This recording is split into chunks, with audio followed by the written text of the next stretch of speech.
네, 안녕하세요. K컷 권종호입니다. 이번 영상은 파나소닉 S1R2 리뷰입니다.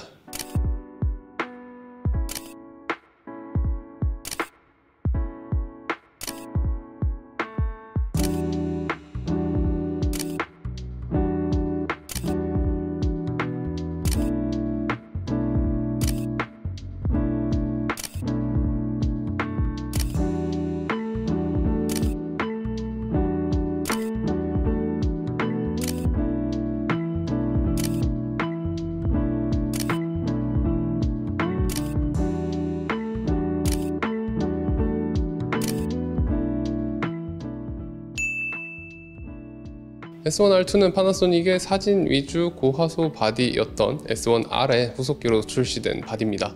S1R의 경우 영상 기능이 거의 없다시피 한 카메라이기 때문에 아무래도 후속작 역시 사진 위주의 카메라라고 예상이 됐죠.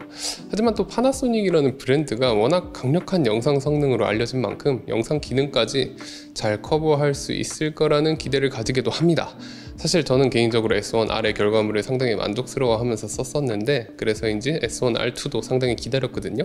당연히 카메라가 나오자마자 구매를 해서 쓰고 있었고 많은 분들께서 리뷰 요청을 정말 많이 하시기도 해주셔가지고 저도 핫할 때 빠르게 리뷰하기 싶기도 했고요. 근데 제 카메라만 그런지 모르겠는데 화면 녹화를 하면서 연사를 한다거나 오픈게이트 영상 녹화를 한다거나 할 때 갑자기 카메라가 먹통이 되기도 하고 갑자기 이유도 없이 설정이 안 바뀌고 카메라가 안 꺼지고 막 이런 이슈가 어쨌든 많아가지고 빠른 리뷰를 할 수가 없었습니다. 뭔가 뽑기를 잘못했나봐요. 다행히 펌웨어 1.01로 업데이트를 하고는 이런 불안정한 문제들이 대부분 사라졌고 펌웨어 1.2로 업데이트를 마친 후로는 카메라가 상당히 안정화되었기 때문에 약간 늦었지만 뒤늦은 리뷰를 올려봅니다. 일단 바디가 상당히 작고 가벼워졌습니다. 배터리, CF 익스프레스 B카드 한 장, SD카드 한 장 모두 꽂은 상태로 대략 805g 정도 나오고요. S5 마크2가 배터리랑 SD카드 두 개 모두 꽂고 745g 정도 나오니까 이 정도면 S5 마크2보다 살짝 무거워진 정도라고 보시면 됩니다.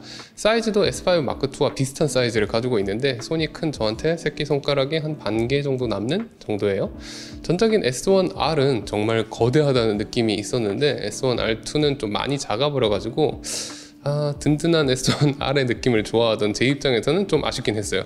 하지만 저같이 극소수의 이상한 사람들을 제외하면 작고 가벼워지는 게 요즘 트렌드니만큼 좋은 변화가 아닐까 생각이 됩니다.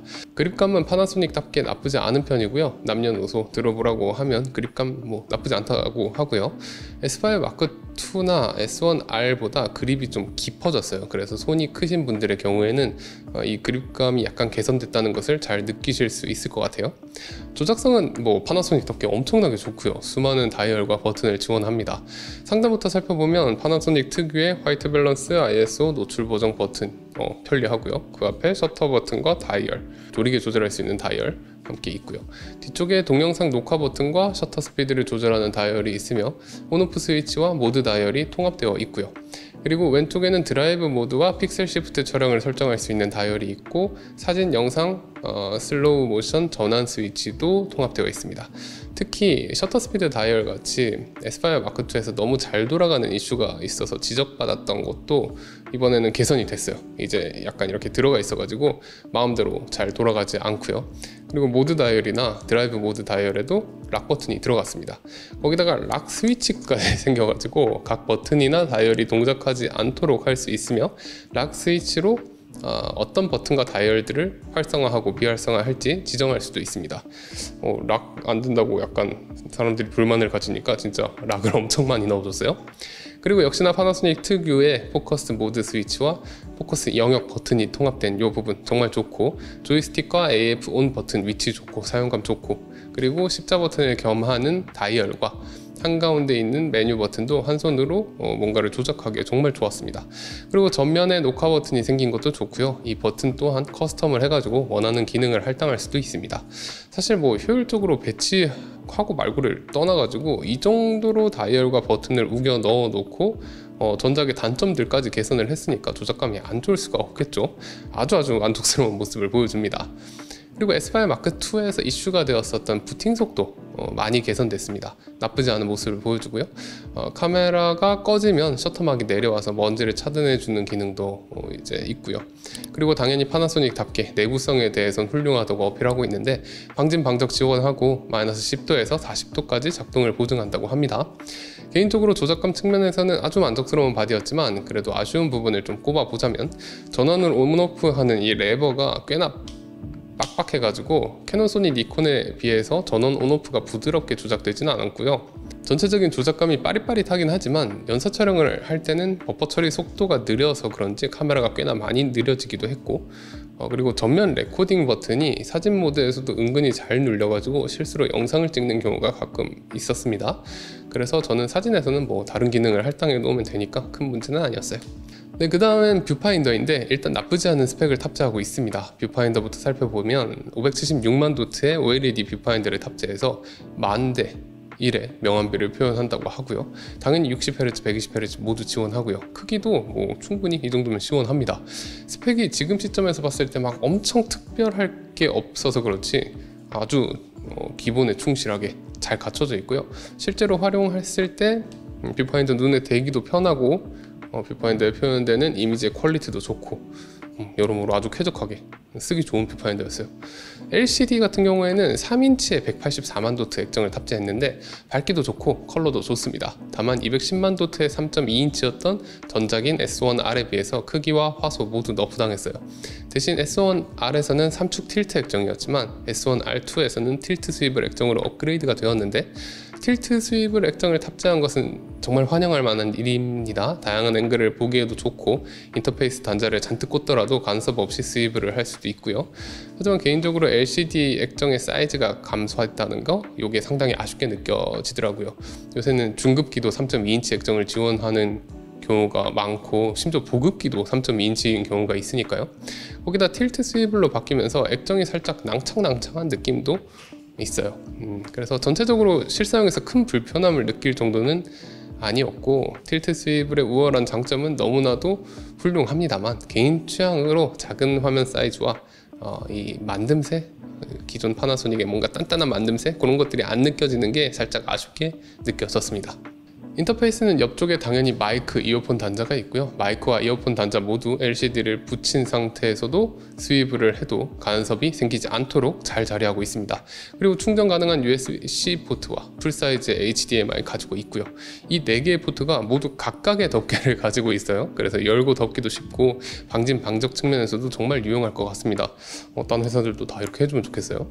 메모리 카드 커버는 스위치를 당겨서 여는 방식으로 실수로 이제 메모리 카드 슬롯이 열리는 일을 방지하는 안전장치가 마련되어 있고요. 메모리 카드는 CFX 클래스 B 카드 슬롯과 UHS-2를 지원하는 SD 카드 슬롯이 하나씩 있습니다. 그리고 이 카메라는 USB SSD 옵션을 ON으로 하면 USB-C로 SSD를 연결해 가지고 SSD에 바로 사진과 영상을 저장할 수 있습니다. 사용상 어쨌든 SSD를 달아야 되니까 다소 거추장스러워지는 데다가 이게 부팅도 조금 더 오래 걸리게 되고 녹화 가능한 포맷도 한정되는 등 이것저것 제한되는 부분이 있긴 한데 SSD 가격이 워낙 저렴하잖아요. 그리고 SSD로 촬영을 하고 나면 그대로 그냥 컴퓨터에 연결해서 편집을 할 수 있기 때문에 정말 유용하게 활용할 수 있는 기능입니다. 다른 회사 카메라들도 이 기능 좀 꼭 탑재해주면 좋겠는데 이상하게 잘 안 해주더라고요. AF는 779개의 AF 포인트를 가진 하이브리드 AF 시스템이고요. 핀포인트 AF 모드를 제외하면 피사체 추적도 지원합니다. 피사체 추적 대상은 인물, 동물, 자동차, 오토바이, 기차, 비행기 이렇게 구성되어 있고요. 각 피사체 탭에 들어가면 정확히 어디를 중점적으로 포커싱 할 것인지도 선택이 가능합니다. 이렇게 검출 가능한 피사체들이 디테일하게 분류되어 있는 것은 좋지만 상황에 맞게 알아서 검출할 피사체를 변환해주는 오토모드가 없는 것은 아쉬운 부분이에요. 이제 소니도 오토모드가 탑재됐거든요. 파나소닉만 없는 상황입니다. 그래도 피사체 검출의 정확도는 아주 좋은 편이어서 얕은 심도의 촬영을 할 때 옆모습이나 안각, 부감처럼 난이도가 높은 상황에서도 정확히 추적을 해내는 모습이었고요. 영상에서도 잘 작동합니다. 다만 4K 120p 같은 고속 촬영에서는 피사체 인식이 작동하지 않는다는 점만 체크해 두시면 될 듯해요. 트래킹 모드의 경우에는 소니나 캐논과 비교해 봤을 때 잘 미끄러지는 모습을 보여주긴 합니다만 그래도 필요할 때 정말 유용하게 쓸 수 있고요. 연사를 할 때 AF도 나쁘진 않아요. 근데 그래도 어쨌든 이게 기계식 셔터를 사용해야 되는 카메라의 특성상 블랙아웃 프리는 아니기 때문에 전자 셔터를 활용하는 적층형 카메라들처럼 엄청난 정확도를 기대하긴 힘듭니다. 저조도 탐지 능력은 -6 EB를 지원한다고 하는데 스펙상으로도 좀 아쉬운 부분이 있지만 실제로 저조도 촬영을 했을 때도 타사에 비하면 살짝 부족하다는 체감이 되었습니다. 그래도 뭐 이 정도면 이 카메라의 컨셉을 생각해 봤을 때 대부분의 상황에서는 충분히 좋은 AF라고 평가할 수 있을 것 같습니다. S1R2의 사진은 장축 8144, 단축 5424로 대략 4430만 화소의 카메라입니다. 고화소의 카메라는 풍경, 뷰티 등 디테일이 필요한 경우에도 좋고 새를 찍는다거나 스포츠 촬영을 한다거나 크롭이 많이 필요한 사진 촬영에도 유리합니다. 파나소닉의 로우 파일의 경우에는 별도의 압축 포맷은 없고요. 이미지 품질의 경우 안부 오스톱 복원 테스트를 해보면 좋은 모습을 보여줍니다. 다만 명부 3스탑 복원 테스트를 해보면 체급 대비 명부가 살짝 약하다 이런 느낌이 들긴 했습니다. JPG는 파인과 스탠다드 이렇게 두 가지가 있고요. 무보정 이미지의 퀄리티는 역시나 거의 차이가 없었으며 두 가지의 용량은 저의 차트 사진 기준으로 16.57메가 그리고 5.96메가로 두세 배 정도의 차이가 납니다. 로우로 찍어서 보정을 많이 하시는 분들은 스탠다드로 놓고 찍어도 충분할 듯 하고요. 리얼타임 럿 등을 활용해서 JPG를 위주로 찍으시면서 약간의 보정을 하신다면 파인으로 놓고 찍는 게 보정폭 측면에서 더 유리하긴 해요. 그리고 파나소닉의 JPG 색감은 선택폭이 원래도 상당히 넓잖아요. 기본 색감 자체도 좋고 라이카 모노크롬 너무 좋고 CNA 라이크 D2 이런 것도 너무 좋아요. 거기다가 리얼타임 럿을 지원하기 때문에 루믹스 랩에서 원하는 색감을 다운받아서 활용하거나 본인이 직접 커스텀해서 활용을 할 수도 있어요. 심지어 여기에다가 시네라이크 A2라는 색감이 추가됐습니다. 이게 표준과 시네라이크 D2 사이 어디쯤 존재하는 색감인데 하이라이트 디테일을 약간 그리고 안부 쪽 디테일을 상당히 많이 확보를 해줍니다. 그러면서도 어느 정도 컨트라스트를 잡아줘요. 그래서 언제 어디서나 크게 색상의 왜곡 없이 최근 트렌드에 맞을 법한 화사하고 깨끗하고 예쁜 색감의 JPG 이미지를 손쉽게 얻을 수 있고요. 표준 색감이 좀 찐득하니까 특히나 저처럼 약간 파스텔 톤의 이미지를 좋아하는 사람들은 표준 색감을 대체해서 만능으로 활용하기 아주 좋았습니다. 그리고 파나소닉은 훌륭한 손떨방 기능을 활용해서 핸드헬드로 픽셀 시프트 촬영을 바로 해낼 수가 있습니다. 삼각대 놓고도 할 수 있지만 핸드헬드로도 촬영할 수 있게 되어 있죠. 이 픽셀 시프트 촬영은 기존 다른 파나소닉 카메라에도 있는 기능이어서 새로울 건 없지만 S1R2는 고화소 카메라인 만큼 픽셀 시프트로 무려 1억 7,700만 화소의 사진을 별도의 장비 없이 카메라 내부에서 간단하게 찍어낼 수가 있습니다. 물론 1억 7,700만 화소가 너무 고화소이니만큼 8,800만 화소 정도로 타협도 가능하고요. 픽셀 시프트 촬영은 해상도 확보뿐만 아니라 모아레나 가색 현상을 방지해주는 효과도 있어가지고 인테리어라든가 의류 촬영을 할 때 얇은 패턴의 디테일을 확보하기에도 좋아요. 확실히 픽셀 시프트 기능은 전 브랜드를 통틀어도 파나소닉이 압도적이긴 합니다. 상용 ISO 감도는 80에서 51,200으로 상당히 범위가 넓죠. ISO가 80부터 시작하는 만큼 대낮의 밝은 환경에서 밝은 렌즈로 촬영할 때 꽤나 도움이 됩니다. 보시다시피 고화소임에도 6,400 정도까지는 정말로 깨끗한 모습을 보여주고 12,800부터는 노이즈가 확 많아지긴 하지만 컬러 노이즈나 색 뒤틀림이 발생하진 않아서 필요한 경우 극한의 상황에선 충분히 활용할 수 있을 것 같아요. 그리고 S1R2의 셔터는 기계식 셔터, 전자식 선막 셔터, 전자식 셔터가 있고요. 기계식 셔터와 전자식 셔터는 모두 8000분의 1까지 지원을 하고 전자식 선막 셔터는 2000분의 1까지 지원을 합니다. 그리고 셔터 스피드에 따라서 알아서 셔터의 종류를 정해주는 오토 모드도 있는데 이게 2000분의 1까지는 전자식 선막을 쓰고 4000분의 1까지는 기계식 셔터를 쓰는 것 같아요. 근데 문제는 그 이상이 되면 전자식 셔터가 되어버립니다. 전자식 셔터와 기계식 셔터의 이미지 퀄리티 차이가 크지는 않습니다만 이 센서 리드아웃 스피드가 좋지는 않아서 전자식 셔터의 롤링 셔터 부작용이 상당히 많이 발생하게 됩니다.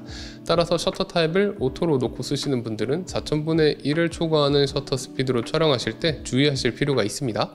그리고 플래시 동조의 속도의 경우 250분의 1을 지원한다고 합니다. 이제 캡처 1도 지원을 하니까 스튜디오 사진 촬영하실 때도 충분히 쾌적하게 활용 가능할 듯 합니다. 고화소의 비적층형 카메라이니만큼 연사 성능은 평범할 것으로 예상되긴 했는데 그래도 어느 정도일지 한번 살펴보시죠. 일단 이게 조건부가 많아가지고 살짝 복잡합니다. S1R2는 첫 컷에 노출이 고정되지만 가장 빠른 연사를 지원하는 H+와 불이익 없이 가장 무난한 연사가 가능한 H 두 가지 연사 모드가 있어요. 또 일반적인 화질인 14비트 로우로 연사가 가능한 이미지 우선 모드와 12비트 로우로 좀 더 빠른 연사가 가능하지만 이미지 퀄리티가 낮아지는 속도 우선 모드도 있습니다. 그리고 이게 제가 지금 제 카메라가 이상한 건지 모르겠는데 속도 우선 모드로 촬영을 할 경우 로우 촬영을 했을 때 노출이 제대로 잡히지가 않습니다. 한 2스톱 정도 어두워져요. 이게 뭔가 해결을 해보려고 했는데 결국 해결을 못했어요. 메모리 문제도 아니고 배터리 문제도 아니고 렌즈 문제도 아니더라고요. 속상합니다. 이게 계속 문제가 생겨서. 또 특이한 게 SD카드와 CFB 카드의 퍼포먼스가 거의 비슷해요. 일반적으로 CF 익스프레스 B 카드로 찍으면 퍼포먼스가 더 좋아야 되는데 말이죠. 소니 V90 터프 SD카드와 노바칩스 익스트림 CF 익스프레스 B 카드로 2번씩 반복 테스트를 해봤는데 결과는 거의 동일했습니다. 연사 성능을 억지로 뽑아내면 첫 프레임 노출 고정에다가 12비트로 찍히긴 해도 10연사 정도가 나오기 때문에 그럭저럭 쓸만할 수도 있다고 보지만 기본적으로 최고의 퍼포먼스를 내는 연사 성능은 7연사가 한계라고 봐야 됩니다. 따라서 연사 성능은 좋다고 보기 힘들죠. 그리고 전자 셔터로만 촬영이 가능하지만 초당 40연사가 가능한 SH 모드가 있는데 이 경우 로우 플러스 JPG건 로우만 찍건 JPG만 찍건 칼같이 초당 40연사가 나오고요. 총 70장 찍힌 다음에 버퍼를 쳐요. 버퍼 회복 속도는 로우 플러스 JPG일 때 V90 SD카드건 CFB 카드건 30초 가량 걸렸고요. 로우만 찍을 때는 SD카드 30초, CFB 25초 이 정도 걸립니다. 연사 지속력이 너무 낮죠. 그래도 이런 종류의 초고속 연사는 사실 로우로 잘 안 찍잖아요. JPG만 쓰는 경우도 많으니까 기대를 가지고 JPG 올리로도 테스트를 해봤는데 JPG만 찍어도 버퍼 회복이 SD카드는 26초, CFB 카드는 20초 정도 걸립니다. 너무 오래 걸려요. 그래도 전자 셔터로만 작동하는 SH 모델 롤링 셔터 퍼포먼스는 일반적인 전자식 셔터 상황에서의 롤링 셔터보다는 상당히 많이 개선되긴 하기 때문에 동물이나 스포츠를 찍더라도 어느 정도는 활용이 가능할 듯 했어요. 물론 그래도 새나 스포츠 촬영하시기에는 아쉬운 수준이고 연사의 매수 조절도 안 되고 버퍼도 턱없이 부족한 데다가 버퍼 회복도 느리기 때문에 진짜 꼭 필요하다 이럴 때만 쓸 기능이 아닐까 싶습니다. 또 프리 SH 모드라고 프리 캡처 기능도 있는데 이 역시 SH 모드랑 똑같아 가지고 전자 셔터로만 동작하고요. 0.5초, 1초, 1.5초로 셔터를 누르기 전 어느 타이밍부터 저장을 할지 설정할 수가 있습니다. 손떨방의 경우 스펙상으로는 60mm 기준 중앙 8스톱, 주변 7스톱을 커버하는 손떨방을 지원한다고 하고 바디 5축 플러스 렌즈 2축 듀얼 손떨방으로 105mm 망원 구간에서 중앙 주변 모두 7스톱을 지원한다고 합니다. 이렇게 망원 구간의 손떨방 스펙을 따로 표기하는 경우는 많지 않은데 특이하더라고요. 파나소닉의 손떨방이 사진에서도 정말 훌륭한 퍼포먼스를 보이기는 하지만 사실 사진 부분에서의 손떨방은 많이 상향 평준화가 된 느낌이긴 하죠. 캐논이나 니콘도 정말 파나소닉 못지않게 좋고요. 소니도 진짜 마운트 작은 거 감안하면 최신 바디에선 놀랍도록 좋아졌단 말이죠. 근데 전자떨방 영역으로 오면 파나소닉은 완전 어나더 클래스를 보여줍니다. 원래도 너무 훌륭했던 파나소닉의 전떨방은 크롬리스 떨방이라는 것이 하나 더 추가됨으로써 더 무시무시해졌는데 이 크롬리스 떨방이라는 게 광각렌즈에서 화각 손실 없이 주변부 왜곡을 보정해주는 기능입니다. 광각렌즈 특유의 왜곡을 활용해가지고 전떨방을 만든다고 하는데 정말 놀랍더라고요. 특히나 광각으로 셀피 촬영 같은 거 하면 주변부가 울렁울렁 거리는 게 보기 싫은데 다양한 상황에서 유용하게 활용이 가능하겠지만 특히나 태생적으로 광각을 쓸 수밖에 없는 브이로그 셀피 촬영에는 정말 좋은 퍼포먼스를 보여주는 기능이라고 생각이 됩니다. 이렇게 크롬리스 떨방이 추가되면서 오프, 크롬리스, 표준, 강함 이렇게 4가지의 전떨방을 활용할 수 있게 돼서 핸드헬드의 정도를 세밀하게 조정할 수 있게 됐고요. 강함으로 놓으면 이제 거의 간이 짐벌이 가능한 건 다들 아실 것 같고 이뿐만이 아니라 유사 삼각대, 유사 모노포드로 촬영하는 것이 가능한 부스트 IS 기능, 그리고 아나모픽 렌즈를 좋아하는 제가 파나소닉 카메라를 포기할 수 없게 만드는 아나모픽 손떨방 기능도 탑재되어 있습니다. 이번엔 동영상 파트입니다. S1R2는 파나소닉답게 영상용 카메라로 써도 전혀 손색이 없을 만큼 영상 기능들을 정말 충실하게 갖추고 있습니다. 일단 풀프레임 3:2 오픈 게이트로 8.1K 420 10비트 24p 녹화가 가능합니다. 해상도가 8064×5376인데 이게 S1R2의 사진이 장축 8144, 단축 5424란 말이에요. 거의 사진과 동일한 화소로 동영상 촬영이 가능한 거죠. 게다가 이게 무려 SD카드로도 녹화가 가능합니다. 덕분에 CFP 카드와 함께 듀얼 슬롯으로 백업 녹화가 가능해진 점이 엄청 중요한 부분이죠. 오픈게이트는 사실 지원해 주는 것만으로도 너무 감사한 부분인데 아나호핑 렌즈를 쓰는 데 있어서 너무 좋기도 하고요. 세로폼과 가로폼을 동시에 만들 때도 좋고, 아니면 그냥 3D 포맷 그 자체로도 감성적이고, 제발 캐논, 소니, 니콘도 카메라 회사면 오픈게이트 좀 풀어줍시다. 네? 아무튼 오픈게이트를 지원해주는 것이 정말 고맙긴 하지만 여기에도 3가지 아쉬운 점이 있긴 합니다. 우선 422 크로마 샘플링이 지원 안 된다는 점이 있는데, 뭐 오픈게이트 포맷으로 크로마 따거나 할 일이 많지는 않을 것 같으니까 이건 그냥 넘어갈 만한 단점이라 보고요. 두 번째는 60p 지원이 안 됩니다. 크롭을 해서는 60p 지원이 되긴 하는데 이때는 또 화면비가 3대2에서 4대3으로 바뀌어요. 왜 이렇게 해놨는지 모르겠지만 아나호핑 렌즈를 활용해서 뮤비나 단편 같은 거 찍는다면 고속 촬영이 가끔 필요한데 이거 꽤나 아쉬운 부분이었습니다. 어쨌건 오픈게이트는 요즘 하고 일반적인 17:9와 16:9의 8K, 6K, 4K 등 정말 다양한 녹화 포맷이 존재하고요.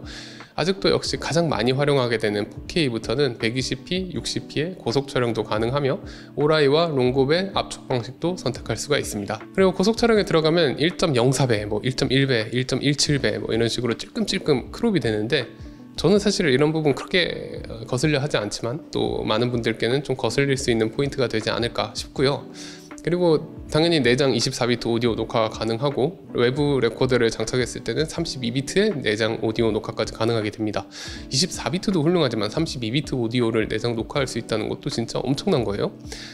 또 CF 익스프레스 B타입 카드로 풀프레임 영역에서 프로레스 422 HQ로 5.8K 30p 촬영이 가능하고요. 픽셀 바이 픽셀로 크롭이 되긴 하지만 프로레스 로우 HQ 5.8K 30p까지 촬영도 가능합니다. 얘네가 맥의 코덱과 로우 포맷이니만큼 용량이 큰 게 당연하지만서도 요새는 타사 미러리스의 로우 포맷이나 레드, 블랙매직 같은 시네마 카메라의 브랜드의 로우 포맷이나 이런 것들에 비해서는 유연성도 부족하고 용량 압박도 꽤나 심한 편이긴 해요. 또 이 카메라는 독특하게 다이나믹 레인지 확장 옵션을 켤 수 있습니다. 로그를 활용해서 촬영할 때만 활성화할 수 있는데 이 옵션을 켜게 되면 다이나믹 레인지가 늘어나는 대신 선택 가능한 영상 포맷이 줄어들게 되고 롤링 셔터 퍼포먼스도 많이 떨어지게 됩니다. 기본적으로도 롤링 셔터 퍼포먼스가 좋은 편이 아닌데 다이나믹 레인지 확장 옵션을 활성화하면 안 좋은 수준의 롤링 셔터 퍼포먼스를 보여줍니다. 이 카메라가 가지고 있는 영상 다이나믹 레인지가 기본적으로 넓은 편은 아니다 보니까 이런 옵션을 넣은 것 같긴 한데, 테스트를 해보니까 안부에서는 약간이지만 다이나믹 레인지 확장 옵션을 끈 것이 더 좋은 모습을 보여주고요, 명부에서는 다이나믹 레인지 확장 옵션을 켜는 것이 확실하게 좋은 모습을 보여주게 됩니다. 따라서 다이나믹 레인지가 중요한 상황, 예를 들면 컨트라스트가 큰 풍경이나 실내 실외가 동시에 나오는 장면 같은 것들 말이죠. 그런 경우에는 이 옵션을 켜는 것이 유리하고요. 하지만 이 옵션을 켰을 때 여러가지 부작용, 롤링 셔터 퍼포먼스의 저하라든가 영상 포맷의 제한이라든가 안부의 노이즈, 열화 이런 것들 있기 때문에 전문가라면 필요한 상황에 맞게끔 활용하시면 좋을 것 같고요. 일반적인 분들은 그냥 끄고 찍으시는 것이 속 편할 것 같다, 그런 생각이 들었습니다. 어쨌든 이것도 마찬가지인데 선택권을 주는 것은 언제나 좋은 일이죠.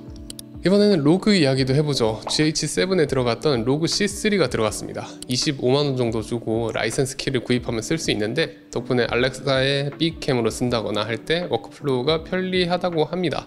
다만 저는 알렉사의 이미지 퀄리티가 로그 감마 빨보다는 센서 빨이 좀 더 크지 않나 생각하는 사람이기도 하고, 촬영해본 결과 그 느낌도 되게 달랐습니다. 알렉사로 제가 많이 찍어봤지만 훨씬 플랫하고 따뜻하고 뭔가 그린톤이 도는 경향이 있는데 S1R2의 아리로그는 전반적으로 청량한 느낌이 강해요.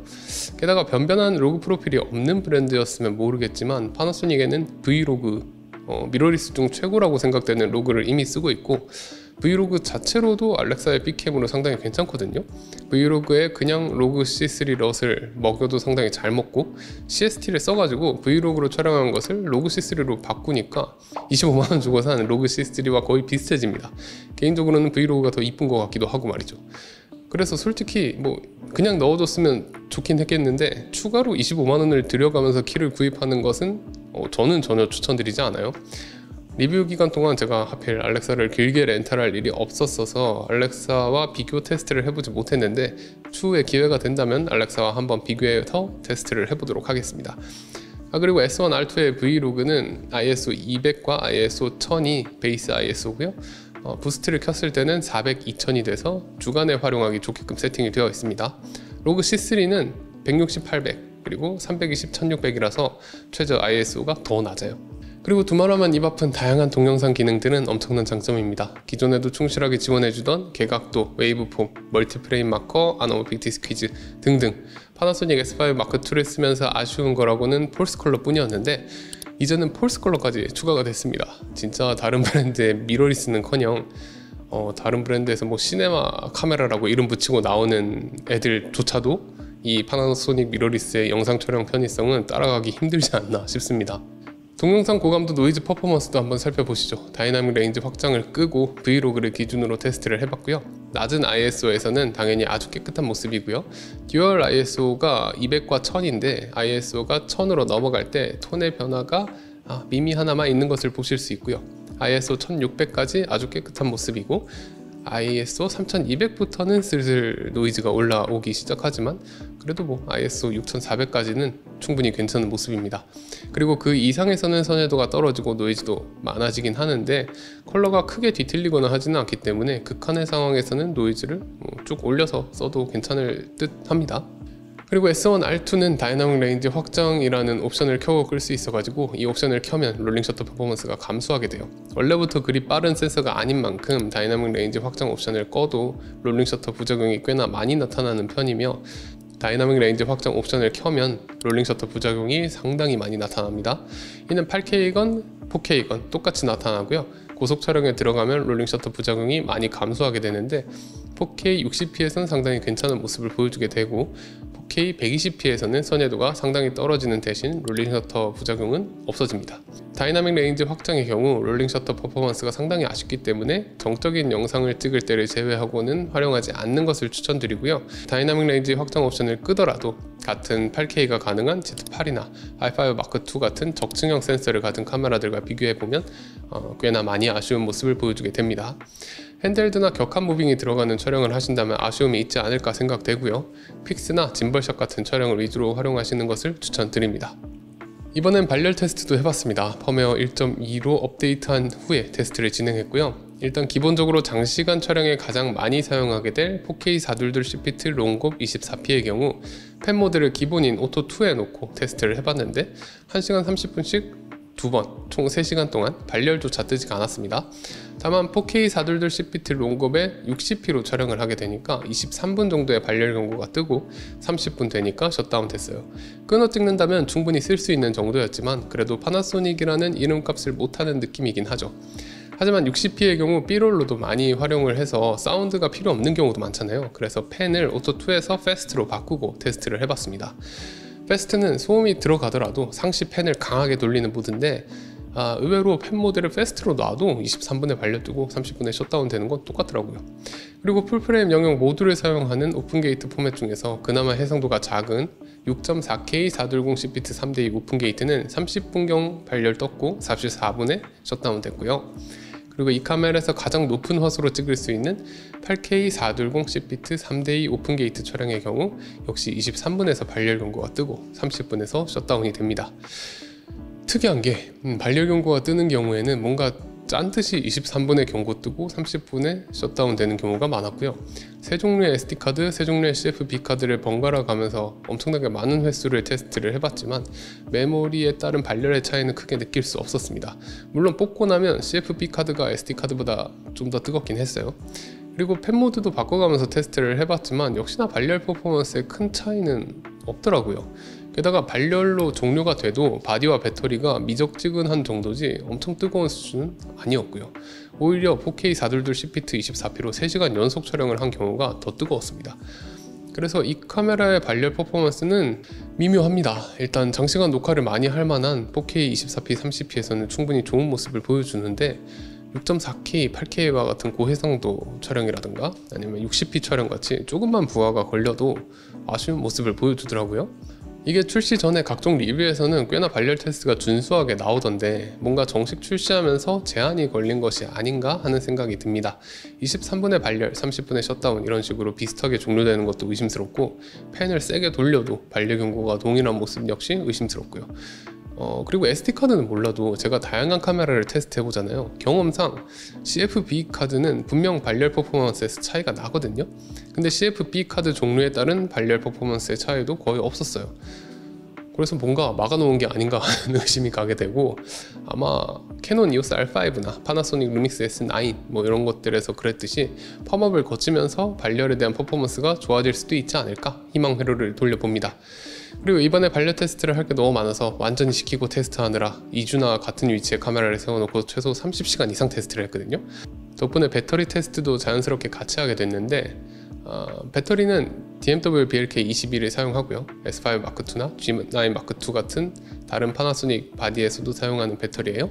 어쨌든 4K 422 10비트 24프로 놓고 촬영을 해보면 풀충이 되어 있고 배터리 컨디션이 좋다는 전제하에 평균 1시간 30분 동안 촬영이 되고 배터리가 아웃 되더라고요. 제가 배터리가 좋다고 판단하는 시간은 2시간인데 1시간 30분이면 배터리 퍼포먼스는 좀 아쉬운 편이죠.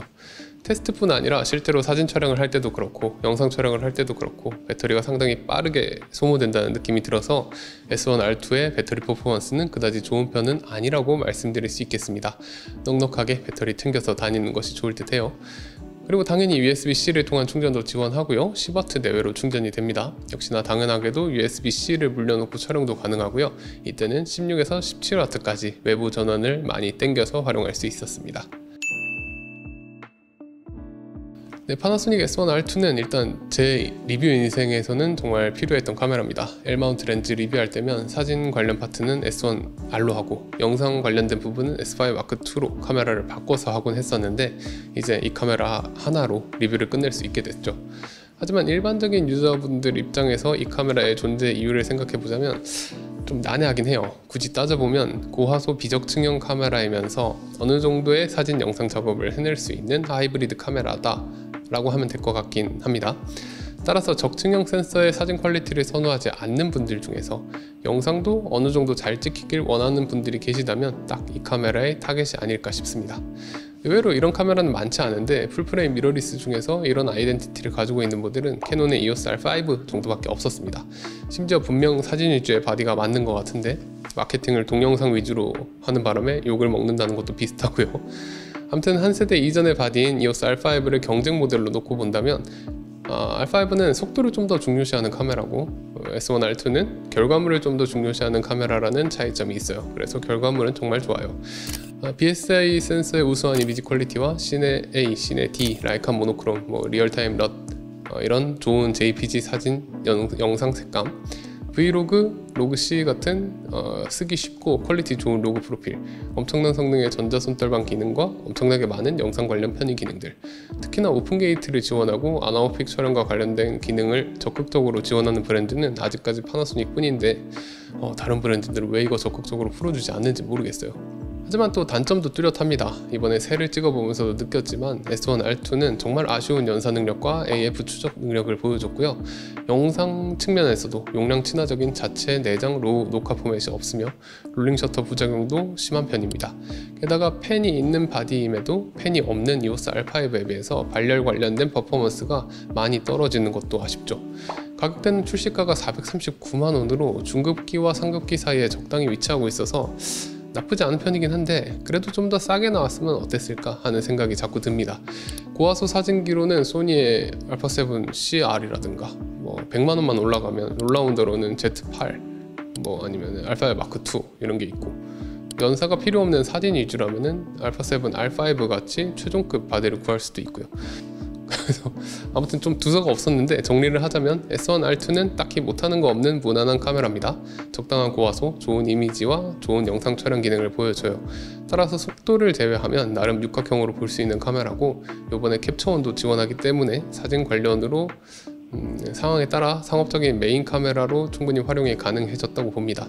그리고 엄청나게 좋은 영상 관련 편의 기능에도 불구하고 발열 안정성이나 이미지 퀄리티 측면에서 전작인 S5 Mark2나 타사의 경쟁작들에게 아쉬운 면이 있기 때문에 영상용으로 상업 메인 카메라를 삼긴 좀 아쉬움이 있을 것 같아요. 서브 용도로 활용하는 정도로는 아주 좋지 않을까 싶고요. 그리고 의외로 이 카메라가 취미 유저분들에게 정말 최고의 카메라가 아닐까 싶은데 JPG 머신으로는 현존하는 미러리스 중에서 독보적인 카메라거든요. 4430만 고화소에 표준 색감도 좋고 시네 A나 라이카 모노크롬도 좋고 무엇보다 리얼타임 럿이 있죠. 거기에 영상 쪽으로만 봐도 취미 유저라면 극한의 안정성과 극한의 DR 같은 것보다는 높은 해상도와 다양한 고속 촬영 기능 지원이 좀 더 즐거운 일이 아닐까 싶고요.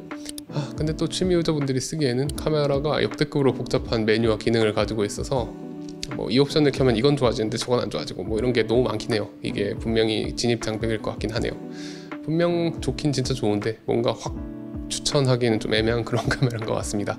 그래도 L마운트 렌즈들을 리뷰해야 되는 저한테는 정말 축복 같은 카메라니까 앞으로 L마운트 렌즈 리뷰 열심히 해볼게요. 네, 이번 영상은 파나소닉 S1R2 리뷰였고요. 영상이 재밌으셨거나 도움이 되셨다면 좋아요와 구독 한 번씩 부탁드리고 궁금한 점 있으시면 댓글 남겨주세요. 그럼 지금까지 OK컷 권정호였습니다. 감사합니다.